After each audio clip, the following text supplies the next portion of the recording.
Welcome, everybody. It is January 1st, 2020. Hard to believe. Lacey Frazier here with my co-producer of Freeing an Incarcerated World, Marie Moeller. And Marie, I know that you are just as happy as I am that this day has come. It is the end of our initial crowdfunding campaign for Freeing an Incarcerated World film project. And I am like bursting with excitement because we were able, thanks to all of our contributors, to cross over the $5,000 mark in this initial fundraising campaign. And we are so, so grateful for everybody who contributed to this campaign and this larger mission. And I think today, in this sort of final recording of our campaign, I really want to talk about our guests that we had over the course of the campaign. I want to thank our contributors over and over again, and I want to share a little bit with everybody about what our next steps are. So do you have anything to add to that? I'm just so grateful. I want to say on behalf of you, Lacey, me, and John Millicitz, and all the people who contributed to the making of the trailer, and then also everybody that added their energy and that shared the messages about the campaign, all of our video updates, everybody who just added their energy in any positive way that helped keep the momentum going, and we're still going. And so I just feel there's a team. It's bigger than just us. Everybody that's participated in this with us at any level, it's all of us, right? It's all of us. And it's really a movement for humanity to me. It's a movement to help empower people and give them the skills and the tools to transform their lives. So I just wanted to say a deep, oceans of gratitude to everyone. You know, you bring up such an important point, which is this concept of a team. I think we're coming into a time in our world where big changes happening, big changes on the horizon, and there are going to need to be leaders of this to usher in this change. And I think we are part of that. And I think we have hundreds and hundreds of people who want to be a part of that as well. And I think we really saw that over the last several months in this campaign. We saw people come together. We saw people join together in a common mission. We saw people who have been incarcerated before in prison come out and speak. People who work in the prison system come out and speak. People who work in the field of reentry come out and speak. And all of these people we spoke with 100% believe that a change is needed in the field of reentry, that a change is needed in our criminal justice system. And it's been so awesome for me, and I know be a part of talking about this change and the steps that are needed to facilitate this change. So, Yes. you know, I'd love to just kind of do a little bit of a review briefly of some of our guests that we've had over the campaign. You know, you and I began our campaign update by talking a little bit about this film as a tool of transformation. And that was really kind of the theme throughout the campaign.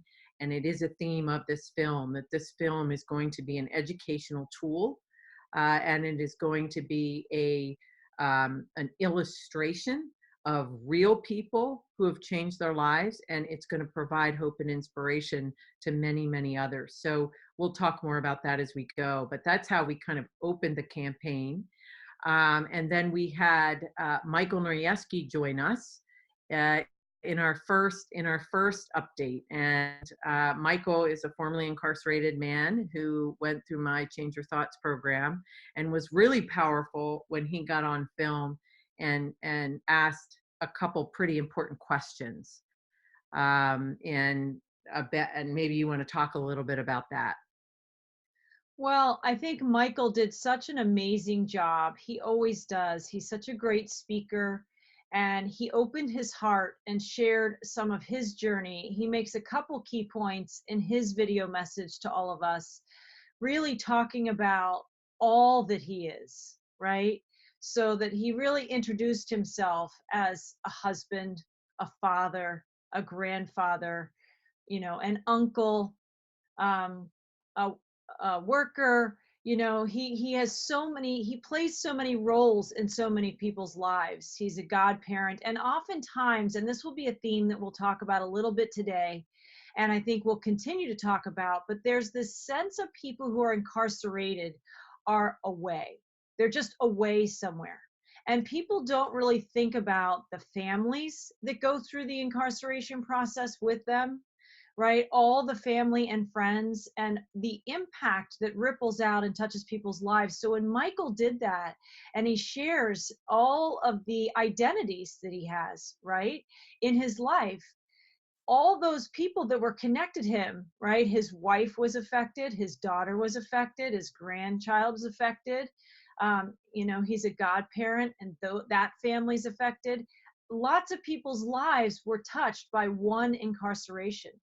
And so I loved how he opened the conversation and shared about who he is. And also, he asked a question. That was a big part of Michael's message. He wanted to ask us all a question, but he introduces himself first. You get to know him as a human being first, Yes. right? Not somebody who was incarcerated in that away place, but he was a person who was very engaged in his life, and the incarceration was a period of his life, but he wants you to get to know himself first. And so it's all those impacts that he was making in people's lives, and he talks about being incarcerated in his life without knowing it before he was literally incarcerated in prison. And he talks about, since being in your group, since being able to attend the classes and have that kind of transformative experience, is in a way in the first time of his life where he's not living incarcerated. And that wasn't just the time served in prison, that was his life up to the point of transformation. And he can recognize that today because he's developed the language and the skills and the tools to transcend a lot of those barriers and those limiting beliefs. And so very, very powerful. And the question he asks all of us is, can you help us, the team who are making Freeing an Incarcerated World, can you help us help others? This is where, if the whole world came together for projects like this one, the world would change. And we're all empowered to make change in some way. So in a project like this, whether we're a contributor, whether we're somebody who's actually on camera, whether we're people who are creating the messages or editing the videos or donating or sharing the messages via email and helping to get the word out, all of us are part of this project. So very powerful message from Michael, asking us a question, all of us. How can people help us help others and get this message out there? Yes. Yes. And I just want to say out loud how grateful I am to Michael for agreeing to be interviewed, or for providing us basically his thoughts and his vision, his testimonial, and his larger question, and to really exemplify a human being, a spiritual being, journeying through life and learning from that journey. And he's a great example of somebody who has transformed his life. So I'm grateful to him for his contribution to this project, for sure. And then we had the next guest we had, of course, was Scott Hood. And Scott Hood is the visionary and creator behind the World Peace Coins, which are, we are offering the World Peace Coins as a gift for donating at the $100 or higher level.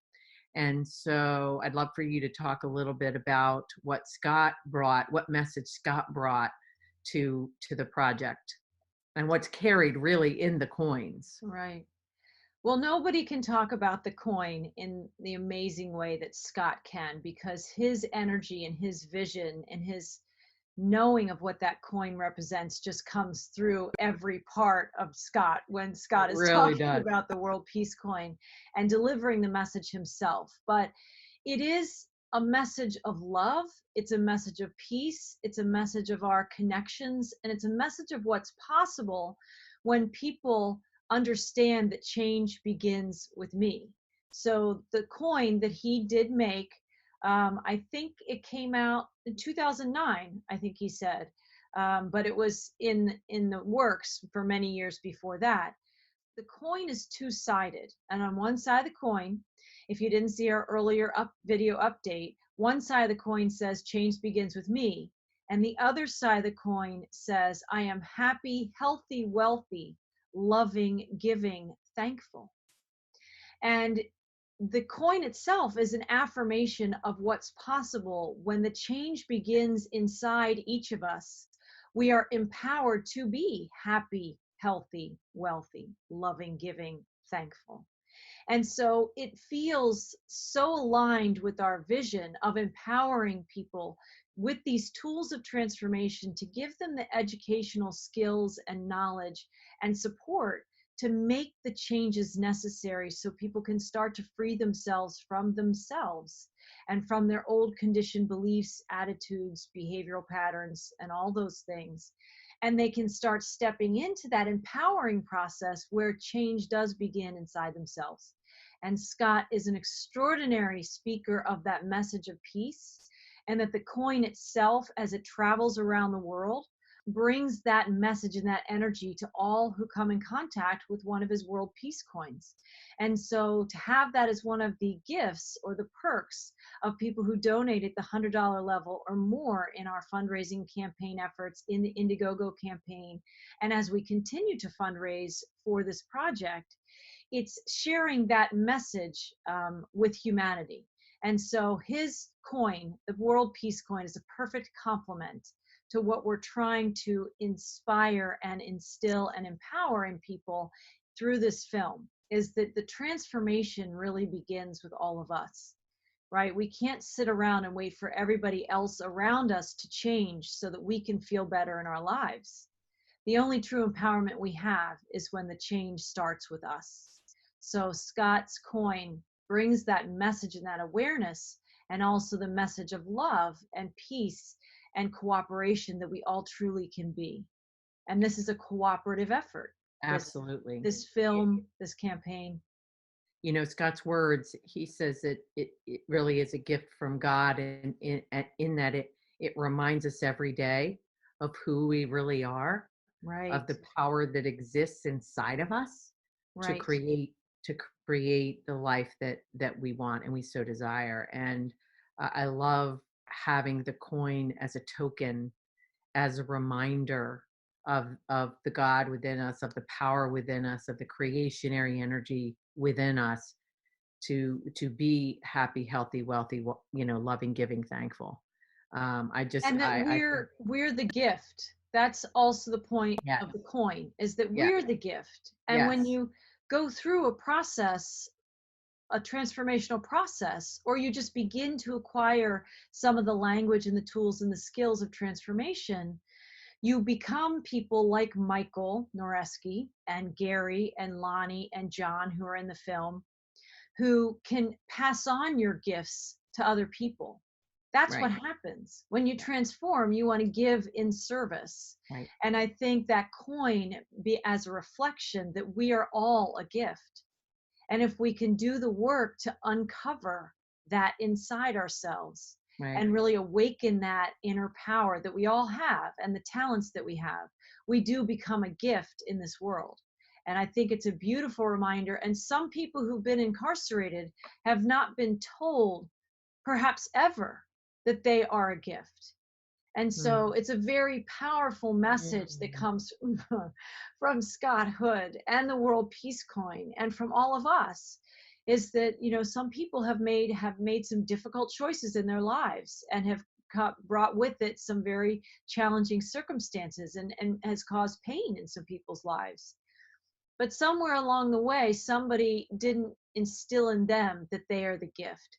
And Scott's coin is a message that travels inside a coin to anybody that receives it. And that's why in one of our perks, we give 2 coins. And at the higher levels of giving, you get 5 coins, because the goal is for you to keep a coin as your own reminder that you're a gift, and for you to be able to give the gift of the coin to somebody else, to pass this message of empowerment, and that other people are the gift too. Yeah. So Beautiful. what an incredible gift Scott has been for us and Yes. to us and with us, and his energy is so in this project as well. And feel very, very grateful for Scott, all he's given to the world so far, all he's given to our project, and really look forward to bringing, having him join our team as we move and grow this bigger vision for Yes. sure. Yes. So following Scott, we interviewed, or actually we received a video testimonial from Karen, Dr. Karen Steinauer, and Yes. which was, gosh, what a valuable gift that was. Dr. Steinauer worked in the federal prison system as a chief psychologist, among many other positions throughout her career, and is currently working in the state system, and just has a breadth and depth of knowledge and wisdom when it comes to the criminal justice system and the penal system, like no one else I know.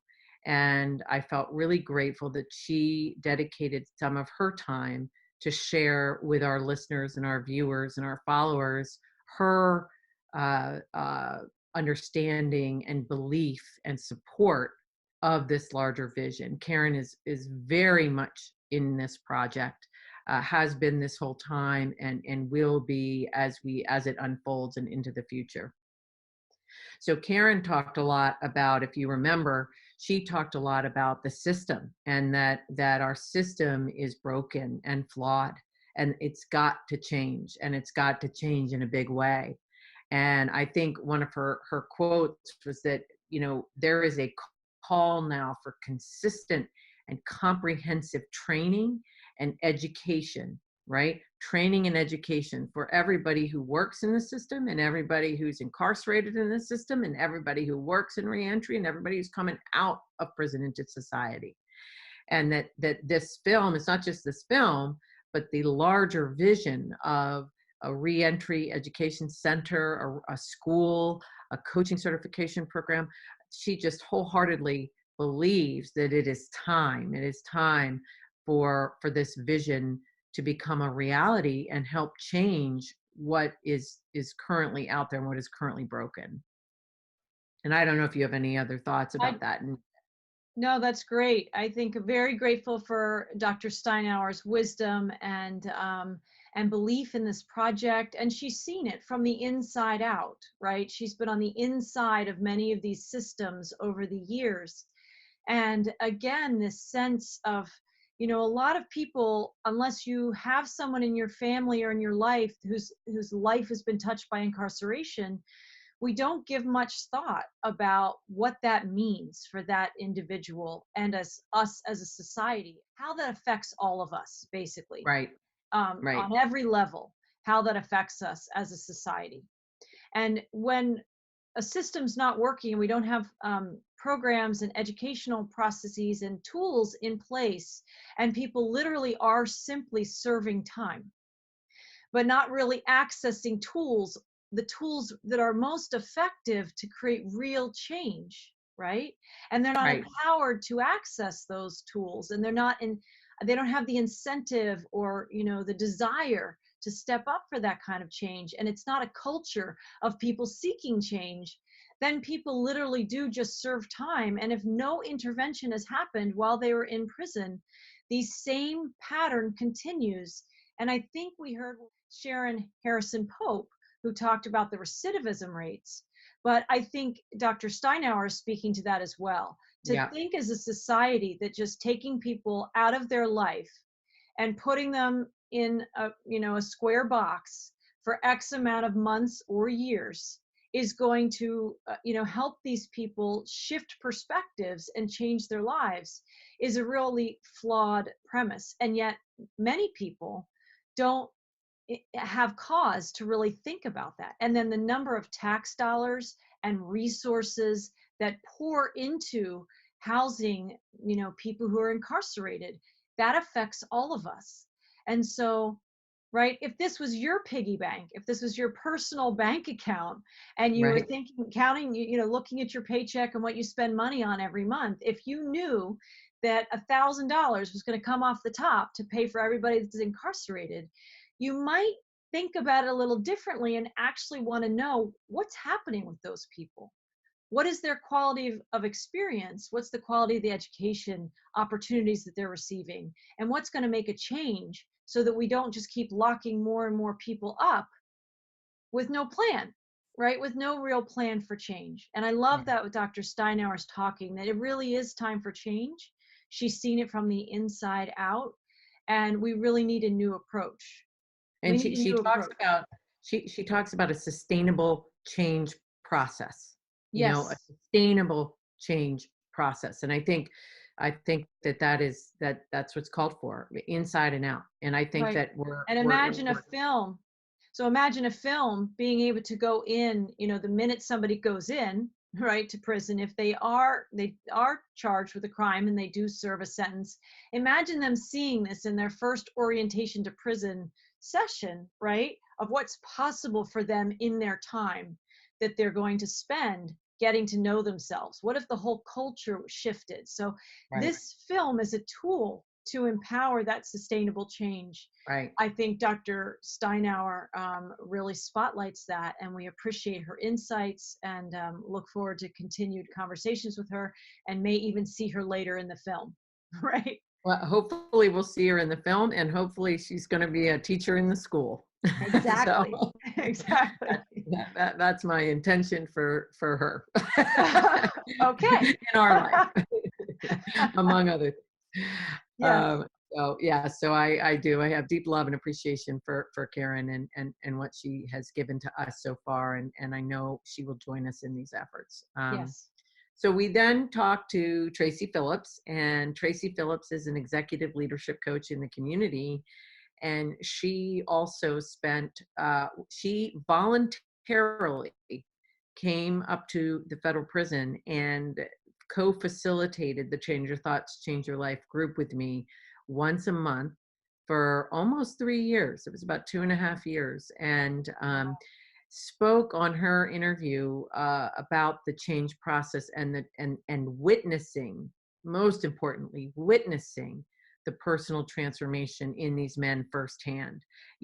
I'm a pretty good storyteller, and I can tell stories about what I witnessed and what I experienced, but to have somebody else in there with me other than the men, to really feel the energy and to see the profound and miraculous changes and Healings and yeah, yeah, and that the that courage that they yeah, step up with, week after week, group after group, where they really stepped up in that process. And you know it being around people who are changing their lives for the better is one of the most healing medicines that there is. It's one of the greatest inspirations of our time. And so to see and to be a part of somebody's change and transformation process is a gift. And I think Tracy says in that interview with you, Lacey, in that video update, how her life changed immensely as a immensely. result of being part of that experience with all of you, the Yeah, men and you in that group. And so extraordinary. And she adds another layer of wisdom and good energy and belief in these messages in this school and this vision we have for this film as an educational tool, and the larger things that we want to do with it. So very grateful to Tracy. very And grateful to Tracy, and I know we'll be seeing her again as well, yes, whether it be on film or as a teacher in the school. I think she is an incredible person, a wise person, and a valuable team member. And so I just have yeah, tremendous very gratitude. powerful for any of our listeners to tap into Yeah, insights of everybody we've mentioned so far and those yeah, last few to come. So absolutely. Then I trucked up to Durham, and I sat with Lonnie Adams in his kitchen, and Lonnie was in the pitch video, as we know, yes, and was gracious enough to give me a little bit more time in to speak to our audience during the campaign. Lonnie talked a lot about the process of reentry, and he's so wise and captivating for me to listen to. He talked a lot about what it was like to step from 1992 when he went in Mm. Yes. to 2018. It was like a time portal. He went from 1992 into 2018 as if none of those other years in between had passed. And he spoke about that and what that's like. And for anybody who is been in prison for a long period of time, to have to adjust to the world, to have to adjust to relationships and family integration and and technology. He spoke a lot about technology, and to have to adjust to not be living in an 8 by 10 room most of the time was very powerful to listen to, and only a morsel of what is to come with Lonnie, I think. Yes. No, Lonnie has this amazing wisdom, as you said. And what I love whenever I listen to Lonnie, I don't know if this is always who he was as a person or if this is something that he cultivated over time, and especially in his time with you and in the group. But he has this very present awareness.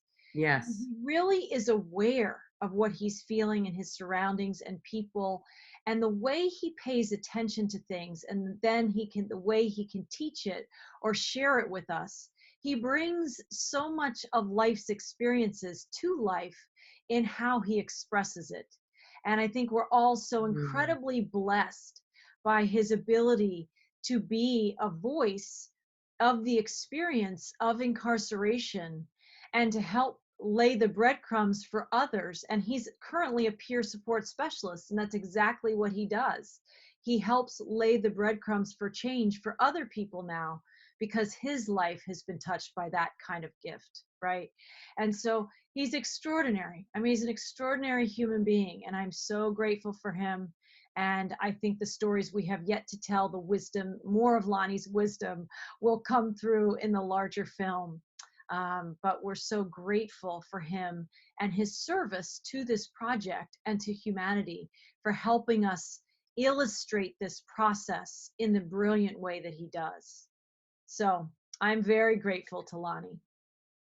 Well, as am I, and I will leave Lonnie with. I wrote down one quote that he said in that interview, and he said, "You know, I used to leave my house every morning very criminally minded, always thinking about how I was going to make money. Now I leave out of my house every morning with the mindset to do something that will inspire and motivate someone to make a positive change." I Yeah, mean, like tears, chills, everything. yeah. Um, And you this know, is that what man. our world wants to see, things like this in our lives, because we see so much on the news about what's not working and Right. what's broken. And when you can take kind of, I don't know if I'd call the prison system a broken system, but definitely an inefficient system that's not creating the kind of change that people need today. I think there are people like Lonnie who can touch your life because of this incredible way that he expresses himself and as a voice of what's possible. And the way he gives and serves now, and he is inspiring people. He inspires me every day. So Me um, too. right, yeah, I could watch the trailer over and over, right? So, and I think a lot of people, I think that's the point I'm making, is that we could all use a dose of that kind of inspiration Yeah, as a definitely. reminder that we can all serve in this way. We can all inspire a life today. Yeah, Yeah. absolutely. Absolutely. And yep. And so we rounded out our campaign with our final interview. I almost said edition, but I mean, all of these experiences, these people were so additive to this experience for us. Yes. They were so additive to the campaign. I consider them part of our team, and we're growing this mission together. And so the final interview we did was with Sharon Harrison Pope, who is the co-director of the Guilford County Reentry Council, who was kind enough to, even after suffering a stomach bug for 3 days in a row, get on with me and Wow. talk about reentry and what she sees. And she's been doing this a long time as well. She and Karen Steinauer, but HP, they call her. HP has been in the business of reentry and the criminal Law justice Enforcement system Administration. for over 30 years, Yeah. and is a real trusted voice in that field. And so I felt very honored that she was willing to get on the call with me. And she spoke a lot about the need for change and the need for educational tools to shift the culture of reentry. And I know you were very moved by her interview. I was very moved. I think when you have somebody like Dr. Steinauer, who has, many, many years as somebody on the inside, witnessing a system, seeing how it impacts people's lives, witnessing what works and what doesn't work. And I think what makes some of these people feel different than maybe staff who aren't as observant or aware or as much of a change maker. I sort of see Sharon Harrison Pope as one of many people I think that are being called to create a kind of change in the systems we have in place currently. We've got to find new solutions to helping people get back on track with their gifts and start to give in service to the world, which gives us meaning. And I just was so inspired by many, many things. It's worth going back and listening to her video if you have the time, because she talks a lot about things. Again, we don't often think about people when they're incarcerated and where do they go and what happens to their family, what happens to their children, right? And who pays the bills and who keeps that family running when that person who is probably earning some version of income all of a sudden no longer is contributing financially to the family or in anything else that keeps the family together. So there's so many ways that incarceration affects families, individuals and families, and us as a society. And I really felt in the things that Sharon Harrison Pope said, and even the things that you could tell she knows deeply because she's seen it, Yes. the impact to our humanity um, at a financial cost, at an emotional cost, a physical cost, on every level is so great. And that really the time is now, which I heard her saying very clearly. The time is now. When you look at the recidivism rates, I just think she said it was on average about 60%, right? At least. Is that an accurate thing to say, Lacey? About 60%? When you look at that and you look at the price tag, and again, if you were literally having to write the check for people to be incarcerated versus supporting people to have classes or something different that even prevented them going to prison in the first place.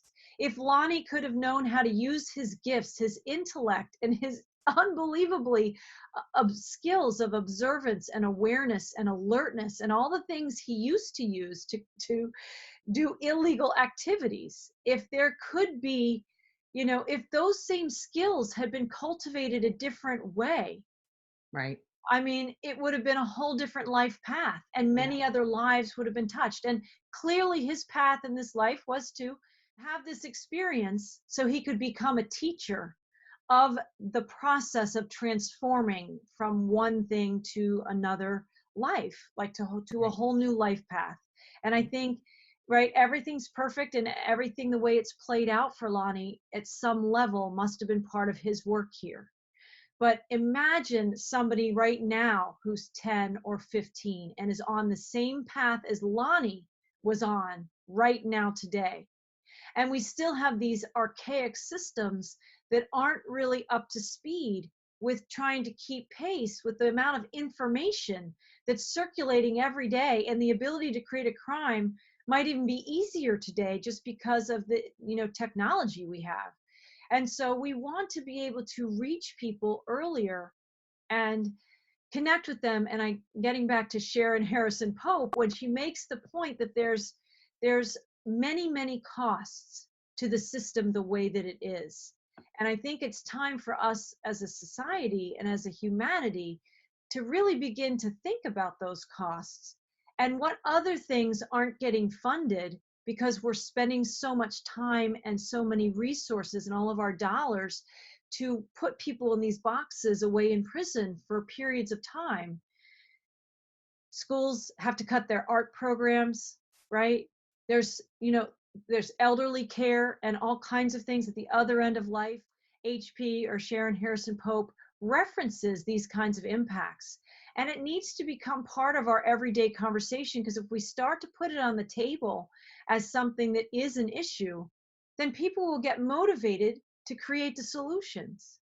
So we are here to create the solutions for that. And a lot of the people who are in these video updates for our Indiegogo campaign thus far, and the ones we will continue to have, will be voicing that this is something that needs to start to come back into our consciousness, that there are a lot of costs just trying to sustain the old system that clearly isn't working, right? And if we use the same money that we're spending, but we routed it differently into other kinds of programs, we might have, right, 100%. What's the antidote or the antithesis of recidivism? We don't even, do we have that word? Non-reoffending. What's the word? I think it might be freedom. Freedom. Exactly. So freedom and sovereignty and living meaningful, authentic, service-oriented lives where people are empowered in their gifts, that's the antidote to recidivism. And so we have to have people in this film and in this project and that kind of energy where we're bringing this awareness to people of what are the challenges we're facing of trying to prop up an old, outdated system, or what happens if we took those same resources and reallotted them for things that are more effective in the world the way that it is today, that actually help people become free.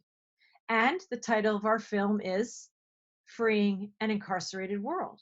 And so, and these skills and all the things that we're talking about aren't just for people who have experienced literal incarceration. They're for the families who've experienced the impact of that incarceration. And it's also for people who just don't see a way out in their current life circumstances, right? Whether Right. it's health challenges, addictions, limits in their thinking, conditioned thoughts, or all kinds of things that keep us playing small in our life and not being empowered to step into our gifts. So our film is designed to empower people at any level where you're feeling like you are not a match to the life that you're currently living, and you want something different, you want a different way out, and you want a way up, you want to feel better in your life. And so Sharon Harrison Pope did an amazing job of touching on some of the um, kind of the administrative realities, but also the human perspective on the reality of incarceration, because she's watched it, she's seen it, and she wants to be part of the solution and the change making that Yes. creates a different way. And so I'm very grateful. I am so grateful for Sharon Harrison Pope as well, and all she contributed and all she will continue to contribute to this film and this project. She is one of the biggest believers I know, and I'm just so excited to collaborate with her and to continue with this mission. So thank you to Sharon, and thank you to all of our guests and all of our contributors over this campaign, not just the ones who we got on video, but also everybody who donated financially to get us over the $5,000 mark, which we are super excited about. And I want to talk a little bit about where we go from here. And so I know I want to make sure that we highlight that the goal of this film is to provide a tool, an educational tool of transformation. And it's a tool that will expand itself. It will go inside and outside of prisons. It will be in reentry. It'll be in our general community. So I see this film as an educational tool that is going to pave the way, pave a new path. You know, one of the things I was thinking when you were talking about HP, Sharon, is she talked about a mindset shift, and I would add the word collective to that, a collective mindset shift in our criminal justice system, in our reentry, in the field of reentry, and in everything that we're talking about. It's going to take everyone involved to shift the mindset and help us, everybody understand that people need to learn how to fish, not be given a fish for a day, is how I like to say it. So we are paving a new way, we are paving a new path, and we are going to provide the tools for people to walk that path and to walk that journey and to change their lives, and thus change and shift the whole field of reentry and criminal justice. And I just find it so exciting. And I'm so excited people are coming together to help us do that. Well, and it's not only a tool of transformation for the individuals receiving these messages, but as we create that energy and as it builds and we gain traction, we're changing the very systems that incarcerate people. We're The very changing fabric. the way we help people. We're changing the way we empower people. And we're changing the language we give to people so that the language itself is more empowering, that they can understand themselves better. A lot of times we make poor decisions because we aren't armed with the right skills, right? To Right. choose a different path. And so all of the men in this film are a living example and illustration, which is why we're making this film in the first place, of what it was like when they didn't have the language and they didn't have the skills and they didn't have the tools and they didn't have the teacher and they didn't have the inspiration. They lived their lives fairly unconsciously, and living unconsciously had them just follow the patternings that they were already living, and it landed them, for whatever reason, in prison. But transforming individuals' lives ultimately transforms all of us, right? And we're part of that is transforming the very system that's been put in place to manage incarcerated people who really we need to empower free people, right? So we have a system that's focused on managing incarcerated people versus empowering, enlightening, educating, and inspiring people to be free and to live well and to live in service and to be motivated to give in that way.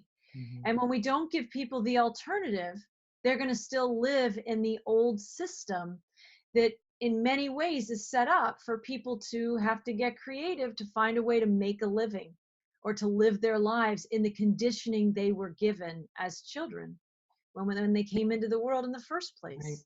Right. So this is a really huge movement that we hope will change the conversation of our society on a global level. And it starts with like one pebble in the pond. It starts with one pebble in the pond. I think Sharon Harrison Pope even said that. And this is a ripple. And we want to change the conversation about incarceration. We want to change the conversation about what's possible in people's lives. No matter where you are, I think Michael Beckwith, who's a well-known speaker, author, and educator, when there's no way and no how, a way will be made, right, Lacey? All your men, learned from Dr. Reverend Michael Beckwith. Mm-hmm. And so, that's anybody listening to us talking today, that's our belief system. When there's no way and no how that you can see from your current perspective, a way will be made if you're willing to step up and claim that you want a new path. And there we want our film to be there and our other educational and empowerment tools. And all the people that have been part of this project are going to be serving as peer support specialists or administrators or coaches or in all kinds of capacities to bring these larger messages and help shift this culture. And in this next decade, we are recording this on January 1st, 2020, on New Year's Day. Let this be a New Year's message for 2020 and for the whole next 10 years. Imagine the changes that we could see in 10 years' time if we start to turn towards the true challenges that we're facing as a world culture and as an incarcerated society. And if we literally start to unpack the skills and give people the language that's empowering, that anything is possible if they're willing to learn the language, to develop the skills, to get the support they need, and to rise. And when we can rise like that, we can all re-enter new lives and be a better version of what we were yesterday, right? I can be a better version of myself tomorrow than I am even now today. And that's possible for all of us, no matter the choices you've made to date. And so there are so many positive messages in this film. There's so many things that we want to convey. in this message to people. And we appreciate people who are spending time with us today and holding this intention with us for freeing an incarcerated world changes hundreds and thousands of lives in the next year, over the next 12 months, and the next decade for sure. And Lacey, I don't know if I can take this opportunity for a moment to just share with people listening. As the campaign closes out, contributions will no longer be able to be made on the Indiegogo.com or Indiegogo site that we Right. have. And we're building another site or two, another couple of websites are coming. But we've moved the campaign over to one of them right now, and you can see a lot of the same messages that were on our campaign, a lot of the same information, and then we're going to be adding all of our updates, and there are buttons on that site where you can donate. You can give at any level, but you can give and still receive the perks are ongoing until further notice. So if you give at a certain level, we're going to keep trying to fundraise definitely over the next couple of months to see if we can get closer towards our goal, because the more money we raise, the better the quality of the film that we can make. And so the $5,000 that we've raised thus far gives us a great starting point and really gives us some traction. Yes. And we want to give it another couple of months or so and see if we can raise a little more money with some corporate donors and sponsorships and maybe other nonprofits sponsoring our work, or even grant funding if we could find a way to receive a grant for this project. So you can find us at www.wholesoulmastery.com/freeing an incarcerated world. And so I will put a link. You don't have to remember that. I'll put a banner. You'll see it flash across the screen. You'll be able to find us. That full website is still under development, but the page for freeing an incarcerated world is ready to go. So join us on our new landing page, basically. Join us on our new platform for sharing these messages with you. Please continue to share about this project with people who might have interest. And if you give them the link that you're going to see soon in the description section, more people can go and participate and give if they feel so moved. So we want to thank everybody who's joined us in all of these conversations and in the film to come and in the larger movement and mission that we have to come. You know, if I could end us with I want to say that I was just sitting here feeling that 1 year ago today, I was flying down to Florida to film that pitch video. Wow. And there were many people involved in the filming of that pitch video who were acknowledged in the pitch video, and who I've kept in touch with, but who have not been as much a part of this campaign experience for other reasons, but who will come back into the fold. And they are just as much a part of this team and a part of the energy of moving this forward. So it was 1 year ago today we began filming. Wow. Really, it was probably 18 months ago that I got the idea for the film. 1 year ago we were filming, and here we are a year later, really launching those fundraising efforts, having raised some money to begin this larger mission. And we are networking with people all over the country, and locally, and it's just so exciting that this vision is really starting to take form. And I just want to thank everybody. I want to thank everybody that has been involved since the beginning.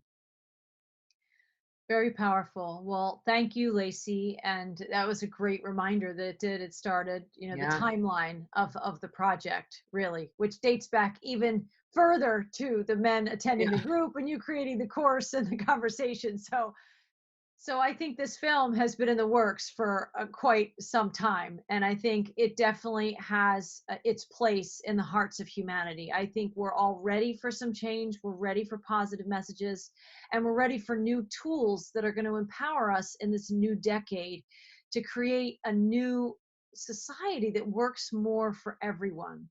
So it's like that quote that I think Margaret Mead said, that never doubt that a small group of people can change the world, for indeed it's the only thing that has. And that's us. That's anybody that's watching this video right now. That's any of us involved in this larger project that have that heart of the truest believer, that is, believes in the messages of this project, and that believes in touching more lives. We want to touch more Lonnies, more Michael Norieski's, more, right, Gary Laramore's, right? We want to touch more people, to know that another way is possible. And like Reverend Michael Beckwith says, a way is being made. And this film is part of that way for some people right now who don't even know they're going to need it, but it's coming in their Right. life. And Right. this material and this tool needs to be in place for people when it's that critical choice point for them. When we're trying to make a more peace-filled society, you have to have the tools in place to help people make that better choice. So we're here trying to create these tools and these messages, and with this incredible team of people, an incredible amount of positive energy. We're so grateful that all of you are joining us on the 1st of January 2020, and we have lots more in store to create in this new year. So we're going to continue to raise funds, and we're going to continue to really now template out the core content for the filming of this project, and start, making some creative efforts to bring that film into form. So Yes. thank Thank you, you, Lacey. Maureen. Yep. Thank you. Thank you for all of your beautiful words that really sum up the entire experience. And I just want to publicly thank you for all the work that you have put in, because I don't know that many people know, but that you have put in a tremendous amount of work behind the scenes in all of the editing and the production, in all of these videos, and just everything. So just I want to thank you publicly for all that you've done. Thank you. No, it's a joy for me to give in this way, because that's what we do. We give our gifts, right? And Yeah. these are just some of my gifts that I enjoy sharing with all of our listeners. Well, it's good that our gifts are complementary, because if they were the same, we'd be in trouble. Uh, Exactly, exactly. So I think we're both very grateful, and we thank you. We wish everybody a happy new year in 2020. May it be filled with blessings, filled with positive transformation, and filled with a greater sense of freedom, that we can truly live our talents and our gifts and be joyful in our days every day with the meaning and the authenticity of that. yes. And that we get to do that together. We get to build projects like this one together. This isn't the only project like that on the planet where people are trying to come together. This is but one. Right. But it's a very powerful one and a very mighty one. And we Mighty. want you to continue to spend time with us. So have a fabulous holiday. Thank you for supporting this campaign. And thank you for continuing to share it with people, relatives, contacts, professionals, nonprofits. Even if we never hear that you're spreading the word, we need the word spread. And if you're doing that and you're, silently a member of our team, we feel you. We feel your efforts, and we appreciate your efforts, and the world appreciates your efforts. And so thank you. So have a wonderful, wonderful day.